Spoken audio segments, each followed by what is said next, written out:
Next, the total count of coronavirus cases going up again tonight, now reaching 75,000. Please come help us in New York now. New York Governor Andrew Cuomo making a plea for help, and he's vowing to return the favor. A message of hope and thanks pops up outside one of the hospitals hit hardest by COVID-19. But how did it get here? I'm Emily Drubian. Coming up, I'll explain. Plus, in Italy, news so many have been waiting to hear. New cases of the virus are down. And in Brooklyn, during a time of turmoil, 2 Catholics are spreading hope through an Italian tradition. The news begins right now.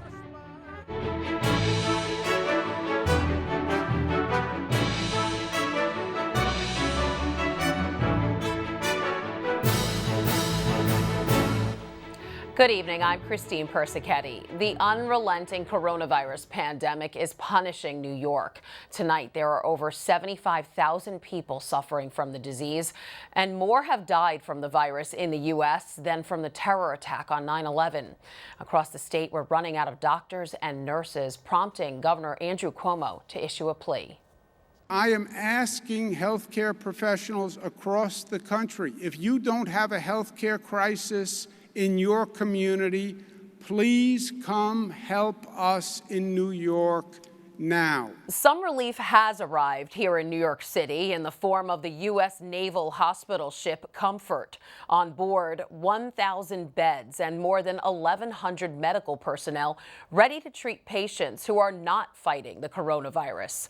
The vessel, the latest temporary hospital to deal with overcrowding in the city's medical centers. But I want you to understand the sheer magnitude of the plan. We need to triple our hospital bed capacity in New York City by May.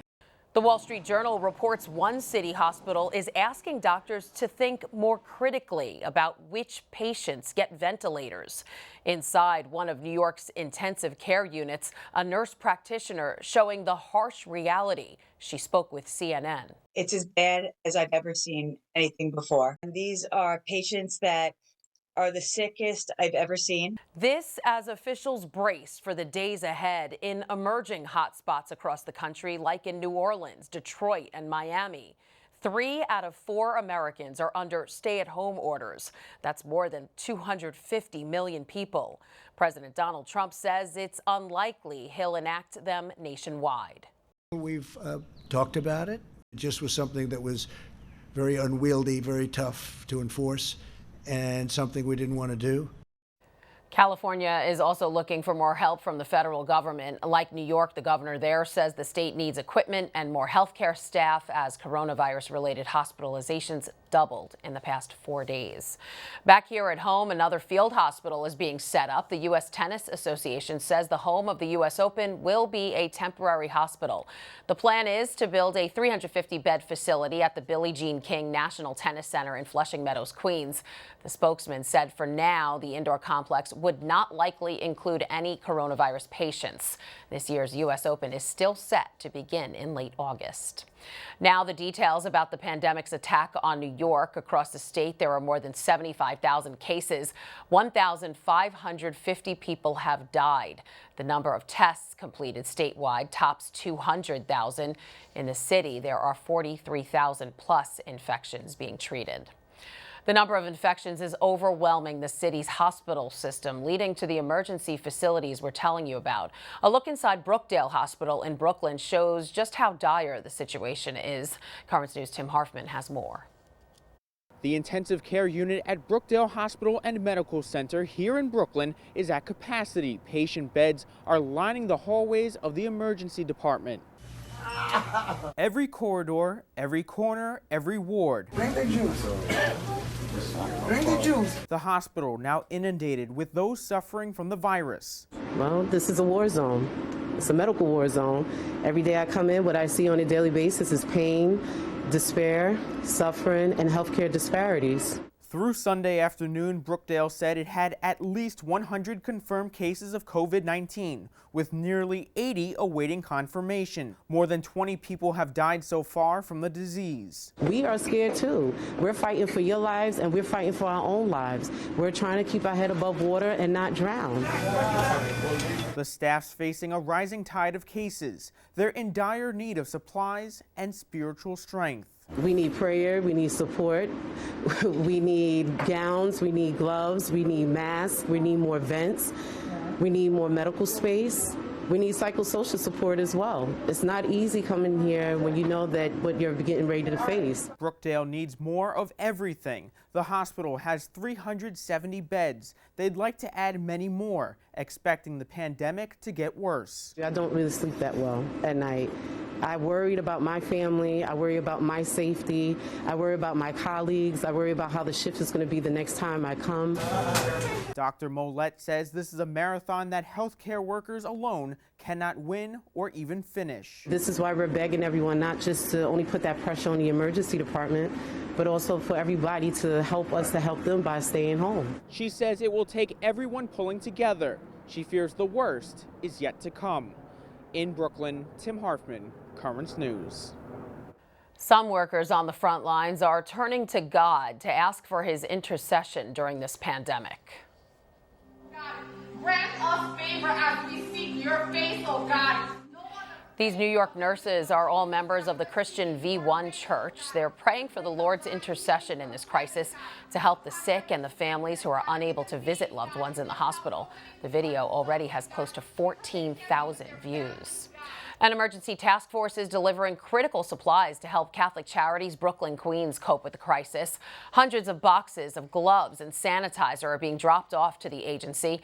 The supplies are needed for nursing homes and other institutions, but Catholic Charities ran out. The External Affairs Director for DeSales Media Group, Vincent Levien, turned the emergency goods over to Vincent Favada of Catholic Charities. Next up for the task force, face masks. Please stay with us. Father Radu Titonia will join us with the latest from the front lines of the crisis. He's the Catholic chaplain at Long Island Jewish Medical Center in Forest Hills. That's still ahead in this newscast. Mexico's president is declaring a health emergency in the country. Es importante. The order from Andres Manuel Lopez Obrador means all non-essential activities are suspended to prevent the spread of the disease.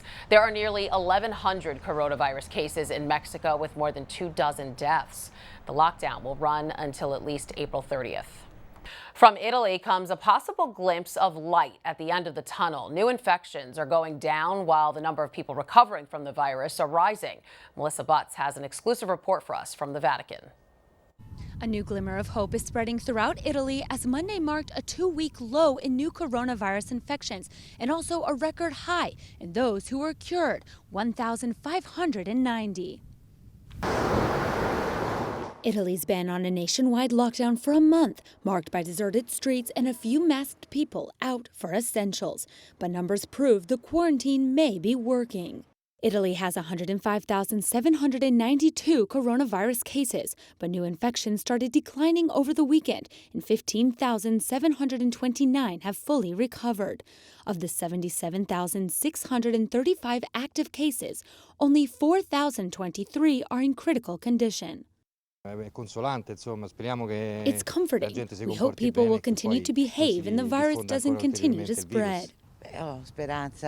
I have hope in medicine. I have hope in new laws to wear masks and to quarantine. All these rules should be stopping the contagion. Italians fully support the work their medical professionals are doing. Symbols of gratitude prove this around Rome, like this cross near the Vatican. It invites passersby to light a candle in their honor. The doctors are doing an exceptional job. I'm not just saying this. Really, my biggest pain right now is for the doctors who are dying. This is the most painful part, even though I don't even know them. In Italy, 66 doctors and nurses have died. 3 of them died today.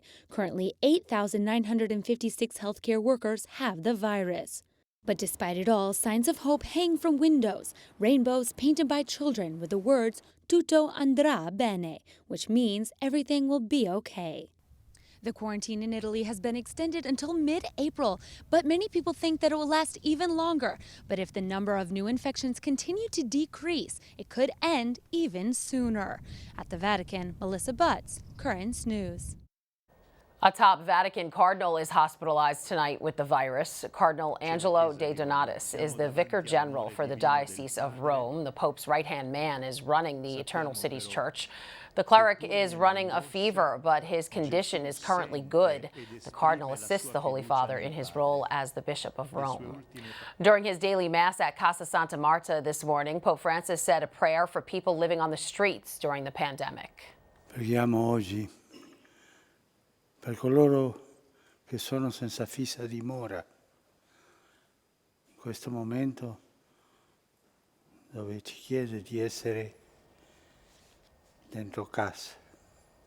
The Pope asked that everyone realize this and help them. The Holy Father reminding us that we have a shared responsibility to not abandon the most disadvantaged during this crisis. The Vatican joined the rest of Italy today in lowering its flags to half-staff in honor of those who have died from the coronavirus. The Holy See expressing its closeness to the victims of the pandemic throughout the world, along with their families and everyone working to end the virus. The mayors from every city flew their flags above deserted streets and held a minute of silence. And here are some more headlines. The Federal Reserve is estimating the unemployment in the United States could hit 32%, with 47 million workers now laid off. Governor Cuomo's younger brother, Chris, has tested positive for the virus. The governor says the infection was detected early. And new predictions circulating at the White House say the outbreak in the United States could last months. There's a lot more news headed your way. An artist from Staten Island is doing what he does best to show his gratitude for healthcare workers. We'll show you where we spotted him in Queens. Plus, are we starting to see a turnaround in this virus crisis? We'll get an update from one of the nation's top infectious disease experts. And it's a challenging time for New York City's finest. We'll hear from the NYPD commissioner on how his force is holding up.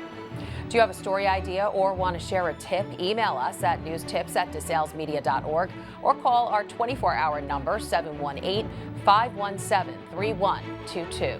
We'll be right back.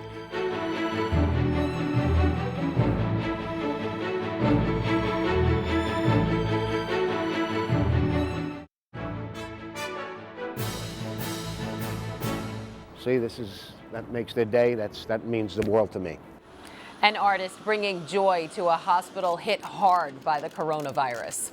A work of art with a powerful message. A Catholic artist using his talents to show his gratitude for healthcare workers. Emily Drewby reports from Elmhurst Hospital. Oh my God, thank you so much. Well, no. We're thanking you. You don't thank us. A sign of thanks outside what's become the epicenter of the COVID-19 outbreak in Queens, Elmhurst Hospital. A powerful message. The two simplest words in the universe that mean so much. Thank you. It's the work of local Catholic artist Scott Lebedo. What, I want to go in there and hug them all and bring them pizza and stuff, and I don't know if I'm allowed in there, so why not use my art to just give that big giant thank you to them. He's been creating these sculptures out of foam installation board and putting them outside of hospitals in Staten Island, bringing the idea here to Elmhurst, Queens, after hearing how hard the hospital has been hit by the coronavirus. See, that makes their day. That means the world to me. A beacon of hope for those working on the front lines. Scott hopes to continue to spread this message of thanks throughout all of New York City. He has plans to put signs like these in front of hospitals in all of the boroughs. To see them come out with this big smile on their face or tears in their eyes, saying, thank you, thanking me. I'm like, no. This is thank you. No, just say you're welcome. No thanking me. I'm just one man representing what the community feels. Scott is currently trying to decide if he wants to delay future installations in an effort to stay home. He is accepting donations, but has been taking on a majority of the $500 cost per sculpture himself. In Elmhurst, Queens, Emily Drewby, Currents News. We could soon turn the corner in confronting the coronavirus pandemic. That's the hope tonight of America's top virus doctor, Anthony Fauci. He's finding signs that some progress against the disease is being made. We hope, and I believe it will happen, that we may start seeing a turnaround, but we haven't seen it yet. We're just pushing on the mitigation to hope that we do see that turnaround. So what we're starting to see right now is just the inklings, and I don't want to put too much stock on it because you don't want to get overconfident. You just want to keep pushing on what you're doing. You're starting to see that the daily increases are not in that steep incline. They're starting to be able to possibly flatten out. Fauci says that for now, everyone needs to contribute to halting the spread of the virus so that the turnaround happens. Across the country, people are pitching in to help overcome the virus. Prison inmates in Oklahoma are making face masks. It's not an official assignment, but the women are part of the jail's quilting club and love to sew. And Ford is turning over one of its factories to make ventilators. The car company is hoping to produce 50,000 ventilators in the next 100 days at a Michigan plant. These are trying times for medical workers on the front lines of this crisis. There to help them through are the chaplains, priests who confront this pandemic to make sure the healthcare heroes are spiritually supported. Here with us is one of those chaplains, Father Radu Titonia from Long Island Jewish Medical Center in Forest Hills. Father, can you describe for us what your day-to-day activities are like now? Tell us about your work during the crisis. It's this time of crisis, I think the most important thing for a chaplain is to go and to support the staff, for sure. I think it shifted a little bit for me. Before I was focusing the first priority or the patients.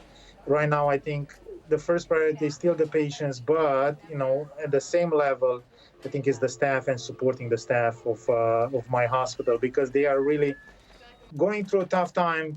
They come together all, they working, they are, like you said, very much heroes, I would say superheroes. And they from the nurses to the PCA to the doctors to the administration, everybody comes together just to come to this crisis and just try to, in the battlefield to try to do something good for our patients that comes here to our hospital. And we have a lot of patients. Yeah, and you're still bringing God and the faith to people who are exhausted by caring for the sick. How is it all affecting you? Absolutely. Well, it definitely affects me. Just having a good support system. I have my colleagues, priest, and even the bishop. Actually, I was very pleased that last Sunday, Bishop Nicholas DiMarzio called me, and he asked me if there's anything that he can do to help us in the crisis and just assure us of his prayers and things like that, which meant a lot, I think, for each of us chaplains in the hospital, because we can see that we are supported.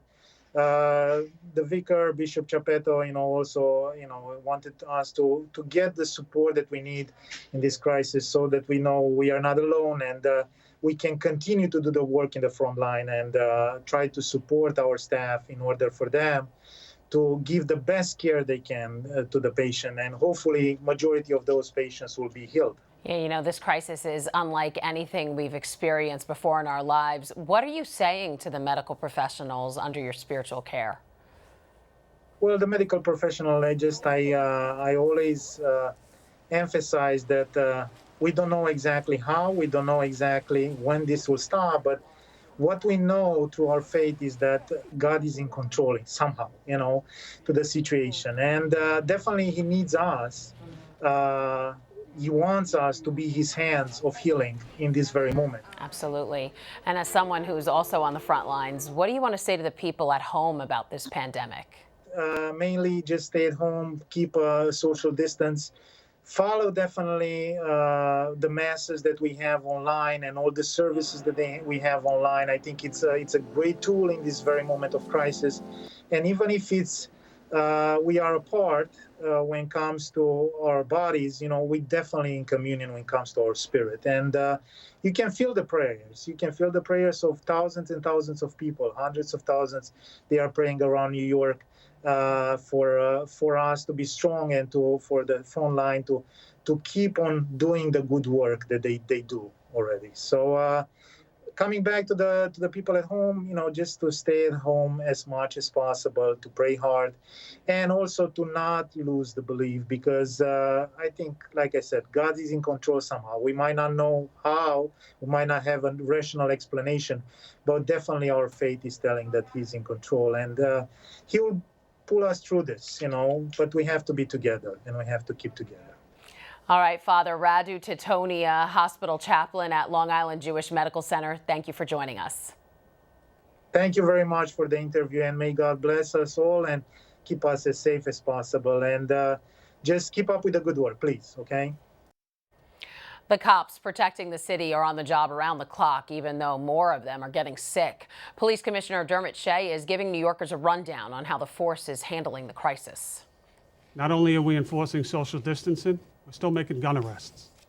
We're still closing out homicides. In our spare time, we're delivering babies. And what else are we doing? We're looking out for each other, and we're looking out for the community. SHEA is worried about the number of cops calling out sick, with about 15% of the force impacted. More than 1,000 uniformed cops and another 145 civilians are ill. Also, nearly 1,200 members of the NYPD have tested positive for coronavirus. As of right now, there are no separate testing sites for first responders. Still to come on Currents News, love is stronger than the virus. We'll introduce you to these lovebirds who aren't letting COVID-19 get them down. And that's amore, how two Brooklyn men are lifting spirits with an Italian tradition.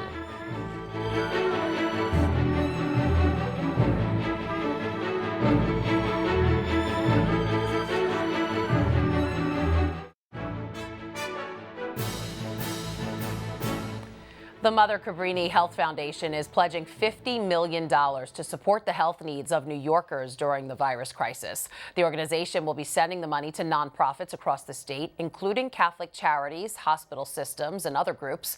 The foundation says helping New York's poorest and most vulnerable at this time honors the legacy of Mother Cabrini. Birthdays, like everything else around us, are being celebrated differently right now. Still, social distancing didn't prevent a Virginia neighborhood from marking a wonderful milestone. The community gathered together to wish Norbert Capecco a happy 101st birthday. Norb is a World War II veteran and an accountant, and he was thrilled to have the occasion remembered. I think it's just so unusual to have the neighbors come together and celebrate a birthday to an old geezer like me. It's just amazing. But I've got the most wonderful neighbors in the world. Norb was married to his wife for 70 years before she passed away. They had 4 children together. A couple overseas knows love will keep them together, even though the coronavirus crisis is keeping them apart. Inga lives in Denmark and Karsten in Germany, but this global pandemic didn't prevent them from going on a date. The two had a picnic at the German-Danish border, which has been closed due to the pandemic. They had to stay on their own side of the border barricade, a small sacrifice for love. That is Currents News. I'm Christine Persichetti. Thank you for joining us, because we are putting your faith in the news. We leave you tonight with 2 Brooklyn Catholics who are spreading hope through an Italian tradition. The singer and band leader from the Brooklyn Giglio Band performed outside of Our Lady of Mount Carmel in Williamsburg and posted it on Facebook to pass on a little optimism and some feast cheer. Be well and God bless. Good night.